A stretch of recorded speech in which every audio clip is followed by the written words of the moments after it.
A paz do Senhor, irmãos, tudo bom?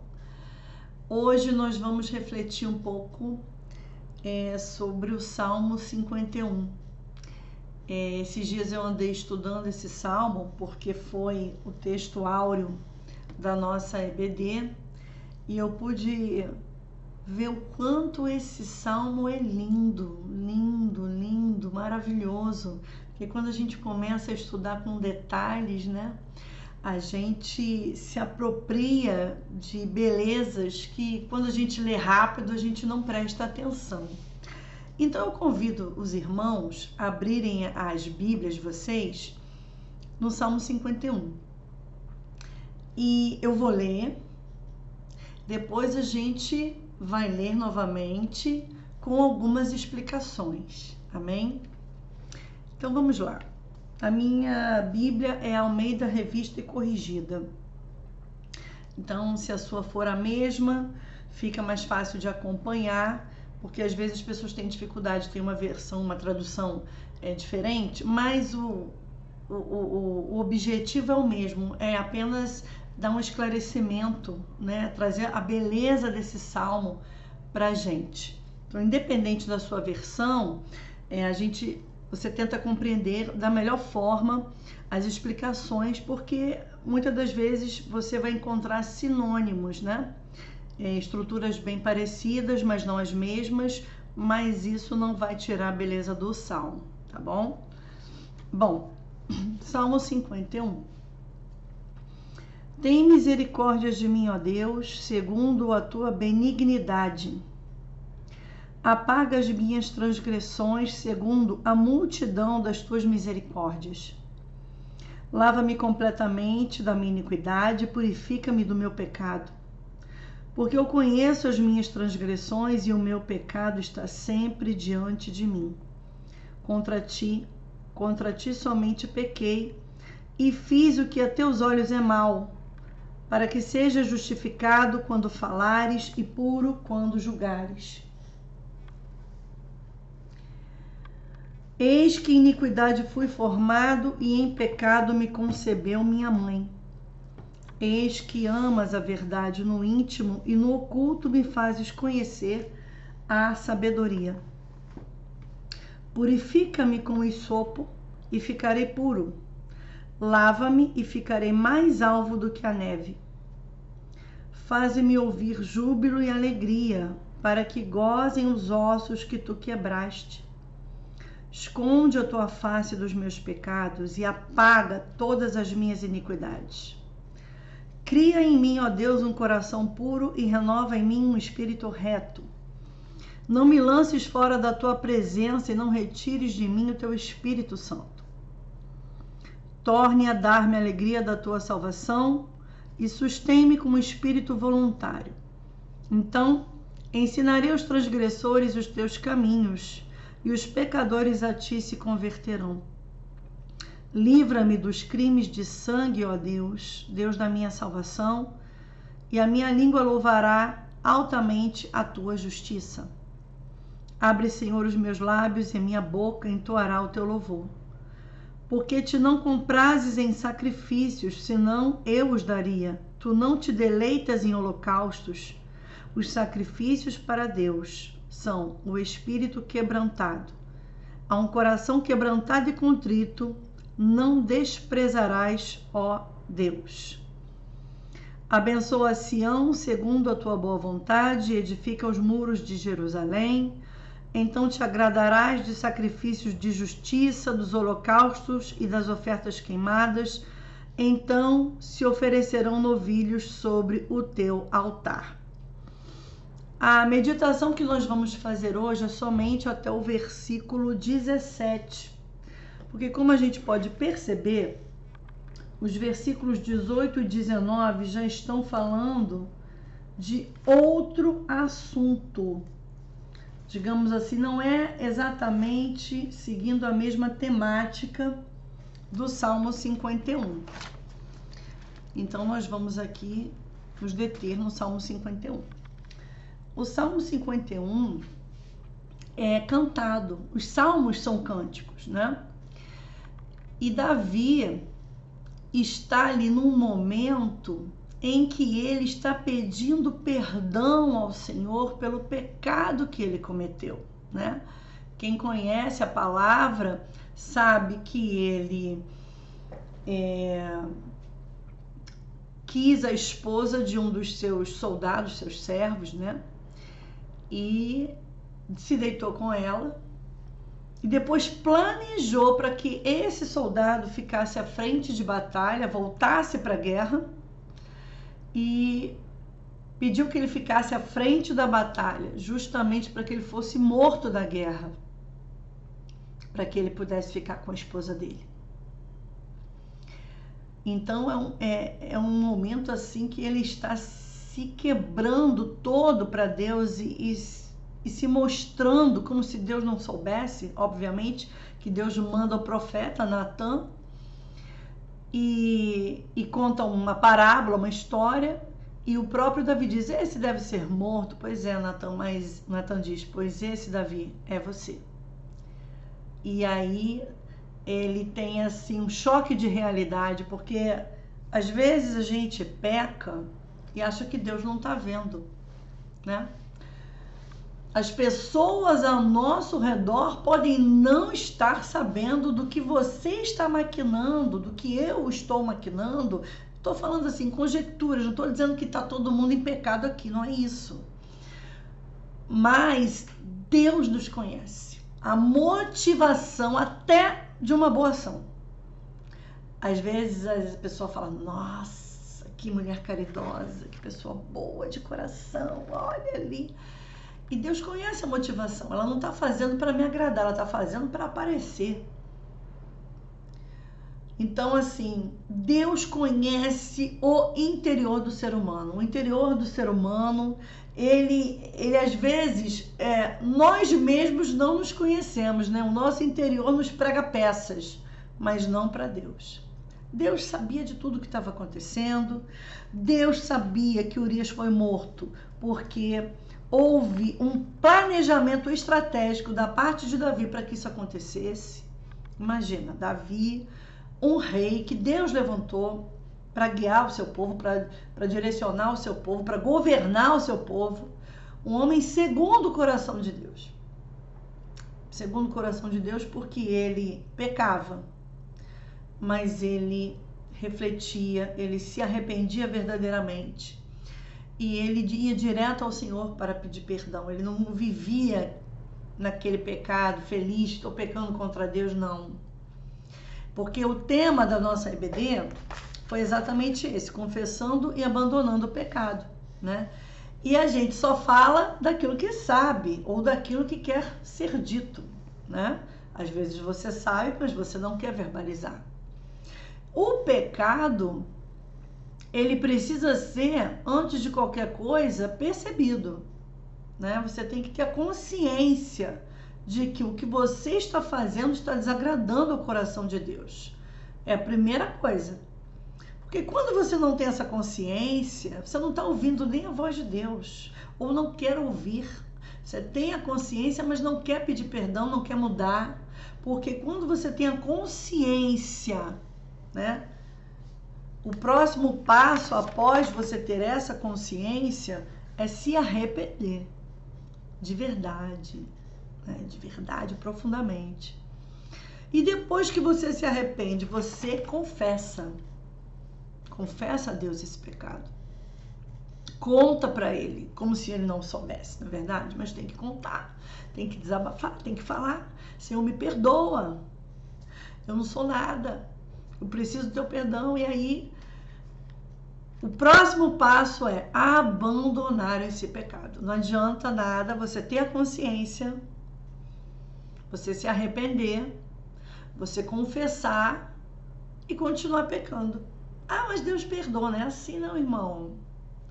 Deus perdoa, mas Ele não nos fez para viver pecando, né? Sede santo como o vosso Deus é santo. Ele nos quer abominando o pecado, né? Nos afastando do pecado e não querendo ele para a nossa vida. Porque o pecado nos afasta da santidade do Senhor. Então são esses passos. ter a consciência, se arrepender, confessar e abandonar aquele pecado nunca mais. Foi um deslize, Senhor, me perdoa e vamos continuar a caminhada, né? Então, o momento que Davi estava passando aqui, ele já tinha tido a consciência, ele estava se arrependendo e confessando, né? Ele estava confessando ao Senhor o seu pecado e pedindo a sua misericórdia, o seu perdão. Então vamos lá. No versículo 1, tem misericórdia de mim, ó Deus, segundo a tua benignidade.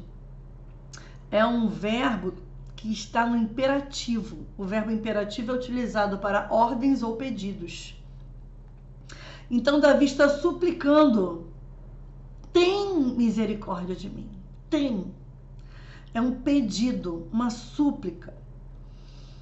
Agostinho, tem uma frase de Agostinho que diz assim: quem suplica grande misericórdia, confessa grande miséria. Ele está confessando aqui grande miséria na sua alma, grande pecado. Então Davi começa pedindo a Deus misericórdia. Tem misericórdia de mim, ó Deus, segundo a tua benignidade, segundo o teu amor, a tua bondade, a tua natureza, não segundo a minha, não segundo a minha justiça, a minha bondade, porque tenha misericórdia, Senhor, eu não sou bom, não. Apaga as minhas transgressões segundo a multidão das tuas misericórdias. Fala de novo em misericórdia, o quanto o Senhor é misericordioso. Deus sabe quem Ele é. Mas Davi quer mostrar que Davi sabe quem Deus é. E por tamanha grandeza, ele pede tamanha misericórdia. Porque tamanho foi o seu pecado. Interessante que ele usa outro verbo aqui no imperativo. Apaga. Apaga. Cancela algo que está registrado aí. Cancela isso, apaga isso. Apaga para nunca mais ser escrito. A gente só apaga o que a gente registrou, não é verdade? Então ele está dizendo para Deus: cancela esse registro aí, cancela esse pecado, apaga isso da minha história. No versículo seguinte ele diz: lava-me completamente da minha iniquidade. Lavar, tirar toda a sujeira, né? Poxa, não adianta nada eu pedir a misericórdia e querer continuar sujo. Não quero, eu quero ser limpo por alguém que pode limpar. Por quê? Porque eu não posso pedir isso para outra pessoa. A sujeira dele é diferente da minha, mas ele também é sujo. Então, com Deus, a oração é: lava-me, Senhor, lava-me, limpa-me, tira toda a sujeira de dentro de mim. E purifica-me do meu pecado. Primeiro, tenha misericórdia. Depois, me lava. Tira de mim tudo que não presta. E depois, purifica-me. Como é que Deus vai purificar se está sujo? Não tem como. Para purificar, tem que ter sido limpo antes, não é verdade? Tem que estar limpinho, tem que estar sem sujeira. Então, Senhor, me purifica. Purifica é pureza, é santidade. Só Deus pode dar isso. Deus não vai colocar santidade em alguém que está sujo. Esse alguém tem que ser limpo primeiro. Então ele está pedindo ao Senhor a misericórdia, está pedindo que lave, que limpe ele, está pedindo que purifique, porque só pode ser purificado aquilo que já passou pela limpeza. Agora me purifica, me santifica. Purifica-me do meu pecado, porque eu conheço as minhas transgressões. Senhor, eu sei o que eu fiz. Eu tenho a consciência do meu pecado. E o meu pecado está sempre diante de mim. Toda hora o meu pecado bate na minha consciência, me cobrando, me lembrando, me culpando. Eu não consigo esquecer, eu não tenho paz. Eu não tenho paz, eu não tenho um minuto de paz. Porque este pecado está me fazendo grande mal. Olha isso. Esse pecado, essa transgressão está se mostrando para mim toda hora. Contra ti somente pequei. Poxa, mas não foi contra Urias e Betseba? Mas se você não pecar contra Deus, você não vai pecar contra ninguém, porque você não vai fazer mal contra ninguém. Quando a gente falha na nossa caminhada cristã, é porque primeiro a gente falhou com o Senhor. A nossa caminhada com Deus, ela está atrelada à nossa caminhada com o próximo. A cruz, nossa convivência com o transcendente, está interligada à nossa convivência com o imanente.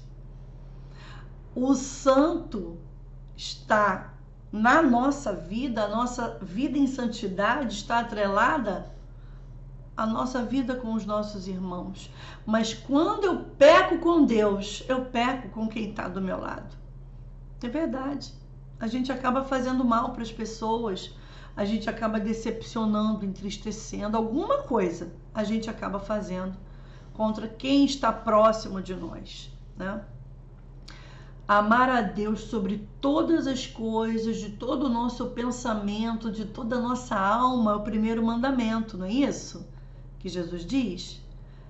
E ao próximo como a ti mesmo, quer dizer, você tem que se amar e amar a quem está do seu lado. O seu próximo nem sempre é quem você imagina, é aquela pessoa que você ama. O próximo, às vezes, é uma pessoa que você não gosta tanto assim. E amar esse aí, como é que é? É com a santidade, é com vida com Deus, porque Deus ama a todos, não é verdade? Amar a todos, mas tem compromisso com quem tem compromisso com Ele. Nós temos compromisso com Deus, e nós temos que nos moldar, pedir ao Senhor Espírito Santo que nos molde para que possamos fazer isso. Contra ti somente pequei e fiz o que a teus olhos é mal, para que sejas justificado quando falares e puro quando julgares. Esse versículo, em outra Bíblia que eu tenho, tá assim, olha, pequei contra ti somente, pratiquei o que é mal aos teus olhos. Tens razão, portanto, ao falar, e tua vitória se manifesta ao julgar. Porque o julgamento do Senhor é perfeito, ele é totalmente íntegro. Deus é totalmente puro, é totalmente íntegro. Deus, ao perdoar, manifesta seu poder sobre o mal e sua vitória sobre o pecado. Muito linda essa observação. Continuando aqui. Eis que em iniquidade fui formado e em pecado me concebeu minha mãe. Eu coloquei aqui, inclusive na lição, para lermos depois, você lê Romanos 5, do 12 ao 21, que está falando do pecado original, né? O pecado que nós herdamos de Adão. Por um homem entrou o pecado do mundo, assim como por um homem também entrou a salvação, que é Jesus Cristo. E é muito lindo isso, porque todos nós nascemos pecadores. Todos. Inclusive, quando eu estou dando aula de heresiologia, na turma lá do seminário, eu sempre pergunto para os alunos, vem cá, quando um bebê morre, uma criança, né, uma pessoa inocente, vai para o céu? Vai, todo mundo. Por quê?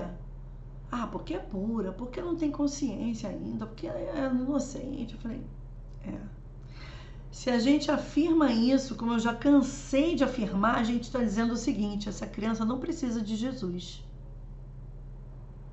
Ela não precisa de um salvador, ela se salvou. Olha a heresia aí, gente. Todos nós precisamos de um salvador, e esse salvador é Jesus. Quando ele morre na cruz, morre por todos. Veja, a cruz ela é suficiente para todos, mas ela só é eficiente para quem crê, entende? A criança, o bebê que morreu, ele vai para o céu, óbvio, por causa da cruz de Cristo, do sangue que Jesus derramou por ela também, porque ela nasceu com o pecado original, ela também herdou o pecado de Adão.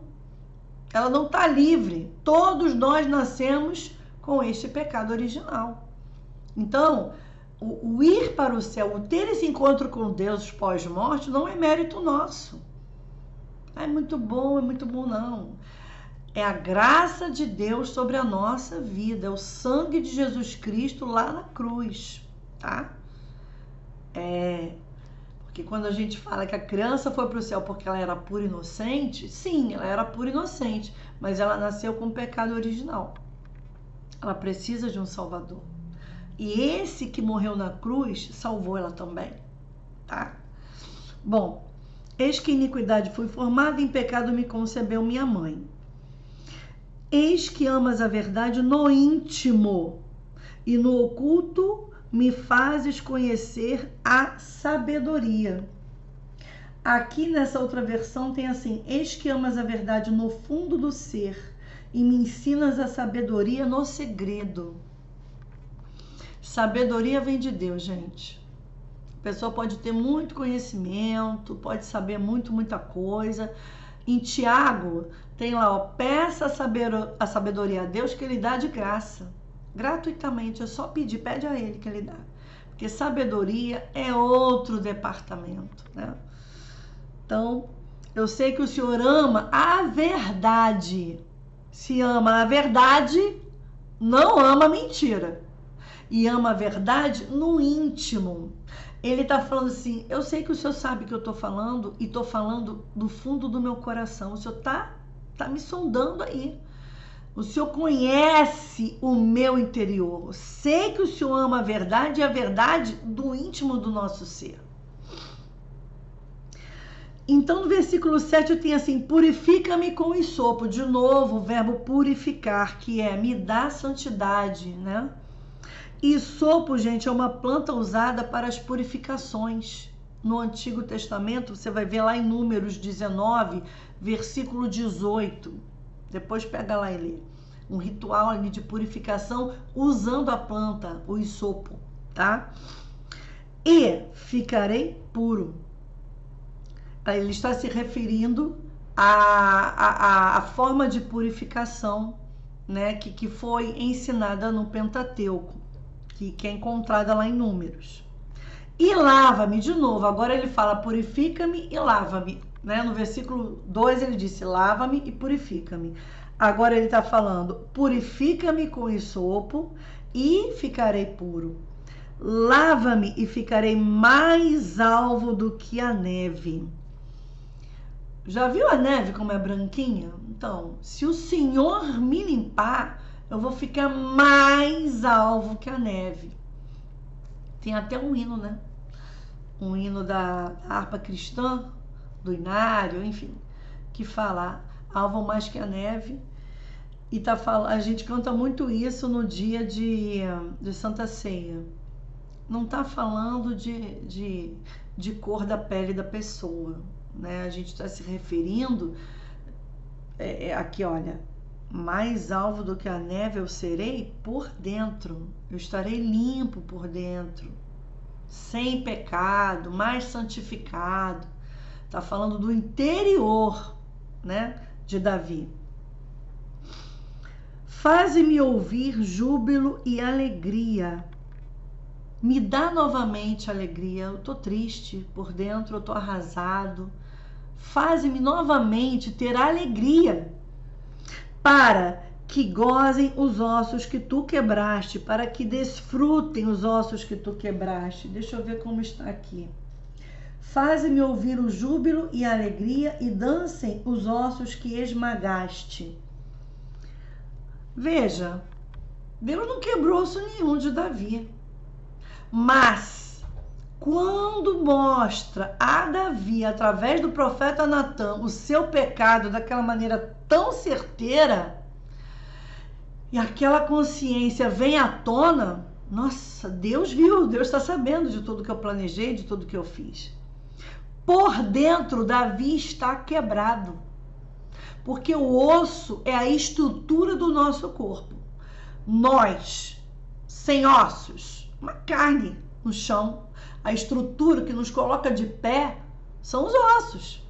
Os ossos são a estrutura do corpo. E aqui ele está falando o seguinte: a minha estrutura está completamente abalada. O meu interior está completamente quebrado. Esconde a tua face dos meus pecados. É como se ele quisesse que Deus, olha, eu já pedi para apagar, já pedi para o Senhor me lavar, me purificar. Por favor, não olha mais para isso. Esconde o teu rosto, a tua face desse meu pecado. E novamente, apaga, outro verbo no imperativo. Ele usa vários verbos aqui no imperativo nesse texto. Apaga todas as minhas iniquidades. Não só essa, mas todas. Cria em mim, ó Deus, um coração puro.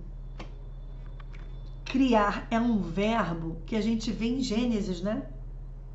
E no princípio Deus criou os céus e a terra. Criar. Criar é chamar à existência. Davi está num caos interior. Está vivendo um caos. Não tem paz, é rei, tem reino, tem dinheiro, né? Mas não está tendo paz. Ele está destruído por dentro, está vivendo um caos. Cria em mim, chama a existência dentro de mim, ó Deus, um coração puro e renova em mim um espírito reto. Gente, um espírito reto não se desvia, não vai nem para a direita e nem para a esquerda. Não é isso? Alguém que está caminhando retamente, idoneamente, temendo ao Senhor, não vai sair da caminhada, né? Sem olhar para a direita nem para a esquerda, é olhando para Deus. Nós temos aqui em Mateus 5, no Sermão do Monte, que Jesus está lá falando com os discípulos e tal. Bem-aventurados os limpos de coração, porque eles verão a Deus. Olha que promessa linda. Bem-aventurados, muito felizes são esses que têm o coração limpo, sem malícia, sem mácula, sem mentira, sem raiz de amargura, sem discórdia. Olha isso. Por quê? Porque eles verão a Deus. Jesus está falando da importância de você ter um coração limpo. E aqui no Antigo Testamento, no Salmo de Davi, Davi está pedindo a ele, cria em mim. Se não tem, cria, Senhor. Chama a existência. O Senhor pode chamar a existência daquilo que não existe. Então, cria em mim um coração puro e renova, faz de novo em mim um espírito reto. Não me lances fora da tua presença. Não me deixe longe do Senhor. Não me afaste da tua presença. E não retires de mim o teu espírito. Não me rejeite. Não me deixe vazio, eu comigo mesmo. Não faça isso, Senhor. Não me afaste de ti e não me rejeite. Depois, leia em 2 Reis 13. Deixa eu ver se eu acho rapidinho aqui. 2 Reis 13, versículo 23. Olha o que nós temos aqui em 2 Reis 13, versículo 23. Porém, o Senhor teve misericórdia deles e se compadeceu deles e tornou para eles por amor do seu concerto com Abraão, Isaque e Jacó, e não os quis destruir e não os lançou ainda da sua presença, não afastou aquelas pessoas da presença do Senhor, naquele contexto. Davi está aqui falando sobre isso. Não me afaste de ti, não permita que eu ande para longe da tua presença. Torna-me a dar a alegria da tua salvação. Eu quero ter alegria, Senhor. Eu estou triste, eu estou arrasado. Nada me traz felicidade.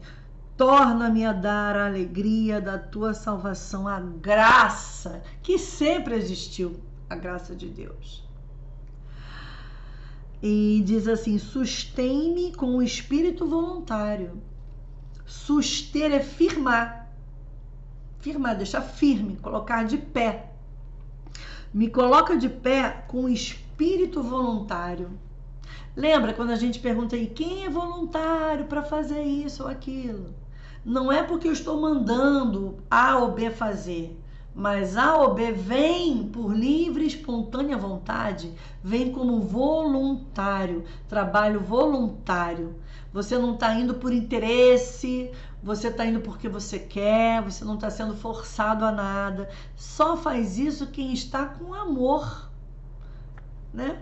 Olha que coisa linda. Sustém-me com o espírito voluntário a partir de dentro, que eu faça as coisas para o Senhor a partir de dentro, com amor, com a tua santidade dentro de mim. Que coisa linda. Voluntário é algo que vem de dentro. Não existe uma pessoa voluntária que foi forçada aí. Que eu seja voluntário a fazer a tua vontade, Senhor. Então, o Senhor fazendo isso tudo, me perdoando, me renovando, criando em mim um novo coração, ensinarei. O que eu vou fazer com isso? Com essa limpeza, esse perdão, essa santificação que o Senhor vai me dar através dessa oração? O que o Senhor vai fazer através desse cântico? Eu vou fazer o seguinte: o Senhor está fazendo tudo isso comigo, mas eu me comprometo em ensinar. Para que você quer andar dessa forma com Deus? Para guardar tudo para você? Para reter tudo? Não, eu vou ensinar. Eu ensinarei aos transgressores. Quem transgride é quem está fora da lei, né? Quem transgride é quem não está fazendo o que Deus quer. Eu vou ensinar, eu vou mostrar para eles, eu vou ser um exemplo. Eu vou ensinar os teus caminhos, não os meus, mas os teus caminhos. E os pecadores a ti se converterão. E aqueles que estão andando levianamente, né, saindo da caminhada toda hora, achando que o pecado é maravilhoso, eu vou ensinar a eles os teus caminhos e eles se converterão a ti. Ganhar almas para o Senhor. Eu vou ensinar, eu vou falar, eu vou viver essa verdade aí que eu tanto prego, que eu tanto ensino.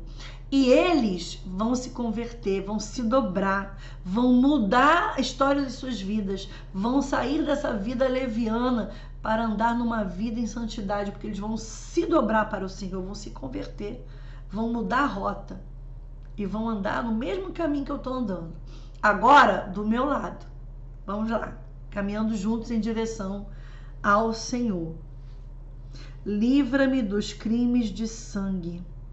Me livra disso, Senhor. Todo pecado pode ser perdoado por Deus, com exceção da blasfêmia contra o Espírito Santo, nós sabemos disso. É um pecado sem perdão. Mas eu digo assim, você, consciência do pecado, arrependimento, confesso e abandono, né? São esses passos aí. Livra-me dos crimes de sangue. Eu não quero mais cometer esse tipo de crime. Planejar a morte de ninguém. Eu não quero. Isso é coisa carnal totalmente. Eu não quero mais dar valor, dar atenção à minha carne a este ponto. Ó Deus, Deus da minha salvação, e a minha língua louvará altamente a tua justiça. Existe alguém mais justo que Deus? Quem somos nós para medir Deus? Eu já vi uma vez uma pessoa muito famosa, uns anos atrás, dizer que Deus é muito injusto, que há rombos, que há isso na terra. Gente, mesmo, o pecado está aí para isso. Quando a gente estuda a Bíblia, a gente entende tudo. Quando Deus dá um basta em certas situações, às vezes ele não está vendo. Mas quando a gente tem o nosso momento de acertos de conta com o Senhor, a graça, gente, é muito mais difícil viver na graça do que pela lei. Muito mais difícil. As pessoas se enganam muito.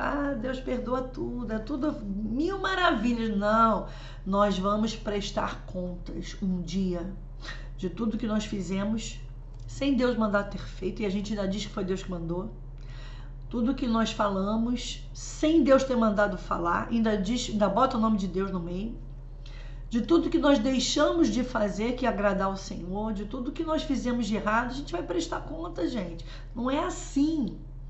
Nós teremos um dia, um particular nosso. Eu e o Altíssimo, você e o Altíssimo.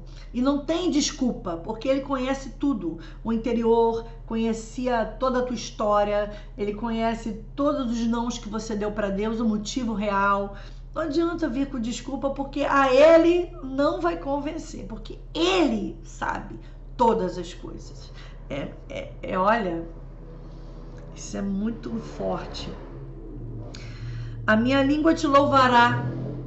Quando a língua louva, o corpo tem que louvar junto. A vida tem que louvar junto. Não existe isso de eu falar uma coisa e viver outra. É hipocrisia. Se você fala do que o coração está cheio, e você tem que viver aquilo, para que as pessoas vejam que tu é cristão mesmo, que tu tá mesmo no caminho do Senhor. Senão é falácia. Senão você perde toda a sua credibilidade. Tem crente que a gente nem oração pede, não é verdade? Porque você vê. A gente fala uma coisa, vive outra. Se a língua fala, o corpo tem que falar junto, a vida tem que falar junto. E a proposta aqui é essa, né? De Davi para Deus. Abre, Senhor, os meus lábios, e em minha boca entoará o teu louvor. Abre, usa, né? Porque aí o Senhor vai estar falando, não sou eu. Abre a minha boca. E ela estará aqui para te louvar, para te engrandecer, para ensinar. Porque te não comprases em sacrifícios, senão eu os daria. O Senhor não está feliz em sacrifício. Está sacrificando porque está errado, né? Está com pecado e tal. E tu não te deleitas em holocaustos.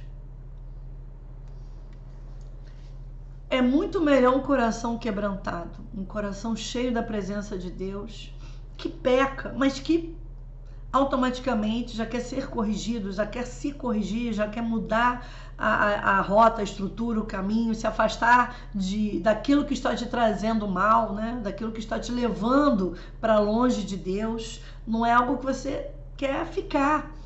Então, é muito melhor a gente viver em santificação do que ficar toda hora pedindo perdão, toda hora sacrificando, É muito melhor você não precisar usar do sacrifício. Você já usar da sua vida em santidade, em santificação, né, gente? Porque santidade plena só na glória. Por aqui, a caminhada é uma eterna santificação. Os sacrifícios para Deus são um espírito quebrantado, alguém que se humilha diante da presença de Deus, que reconhece que está errado, que pede perdão, que quer mudar, não quer continuar naquela falha, naquele erro. Nossa, olha, os sacrifícios para Deus são o espírito quebrantado. É muito melhor você viver nessa dinâmica do que ficar sempre errando para sacrificar, né? Mas não, eu quero mudar, eu não quero viver isso, eu quero ser uma pessoa segundo o teu coração. A um coração quebrantado e contrito, não desprezarás, ó Deus. E eu fico por aqui. Eu disse, acho que era até o 16, mas é até o 17. Deixa eu ver nessa outra versão aqui. Senhor, abre os meus lábios e minha língua anunciará o teu louvor.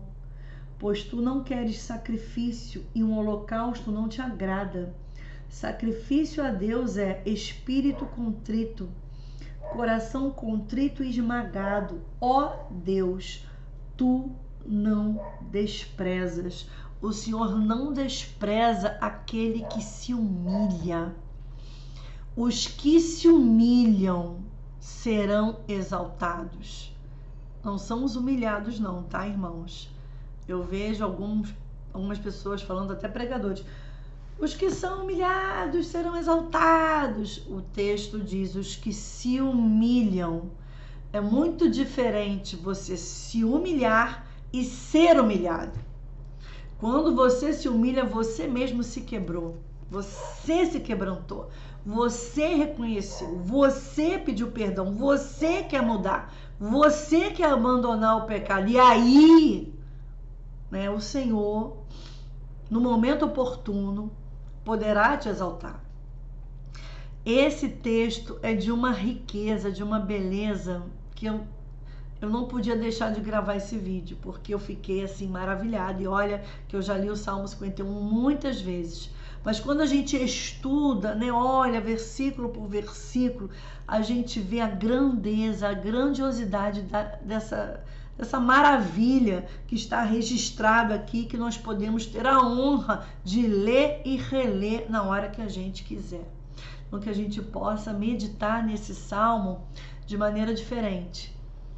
Que nós possamos entender o seguinte, temos que viver uma vida em santificação, não nos alegrar com o pecado, e se pecarmos, reconhecermos que erramos. E termos a consciência de que está errado. Pedir perdão para quem tem que pedir, tá? Se é para Deus sempre, né? Mas se é para alguém próximo, se é para o povo, peça o perdão. Externize, né, o quão arrependido você está. E abandone esse pecado. Não peque mais, não faça mais. Vá e não peques mais. E eu finalizo aqui pedindo que você possa compartilhar essa meditação do Salmo 51 com outras pessoas, outros irmãos. Eu espero que edifique muito a sua vida. E eu vou fazer isso com outros textos também. E que nós possamos juntos estarmos diante do Senhor, pedindo exatamente isso na nossa vida. Tem misericórdia de nós, ó Deus. Lava-nos e purifica-nos, cria em nós um coração puro e renova em nós um espírito reto, para a honra e glória do Senhor, porque assim ensinaremos aos transgressores e os pecadores a ti se converterão, para a honra e glória do Senhor Jesus. Obrigada, amém, e até o próximo vídeo.